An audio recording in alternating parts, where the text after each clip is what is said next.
Hi everyone, this is Jennifer Beamer, owner-operator of ExpertlyDyed Art by Science, and today I'm going to do something a little bit different for this Iron Age textile series. Recently I gave a paper at the Later Prehistoric Finds Group annual symposium, which happened on October 1st, and I thought because it falls in line with some of the other things I've been talking about in this series, I should probably make this a presentation available publicly on YouTube.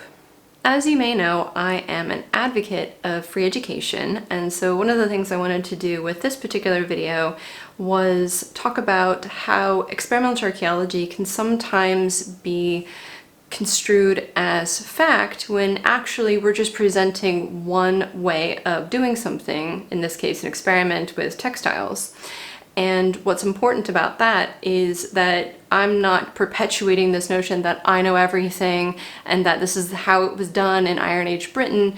This is just me trying to figure out one way to make it work and sort of see what the results were through an exploration of the process of weaving with a warp-braided loom. So the video is going to start with a brief introduction to the impetus for my video, and then I'm going to show a short film that I made, and then I'm going to follow up with some sort of final thoughts on what I see the challenges we have with experimental archaeology. So I know it's a little bit different than my typical kind of content for this series, but I thought it would be a really great showing rather than telling point of view.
I am a hobby experimenter. My first experiences with stitched cloth began when I was 4 when I learned how to embroider Hessian fabric with a plastic tapestry needle. I got my first sewing machine when I was 8. My spread of knowledge of textile crafts is fairly large and has spanned the majority of my life. Primarily, I am self-taught. These experiences and developed expertise have given me a particular understanding of how to replicate what I see others doing. In my recent formal experiments using the warp-weighted loom, an important concern came to light. How is my approach perceived by others, including fellow academics and crafters alike?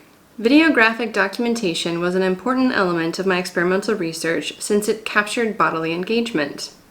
These included the gestures, movements, and series of steps involved in producing cloth. However, there is a great danger that, if not made explicit, my method of doing could become solidified as a matter of fact, rather than as an exploration of one approach. This concern gave rise to the following film. I created a forced time perspective of 100 years by editing the same content with filters and music.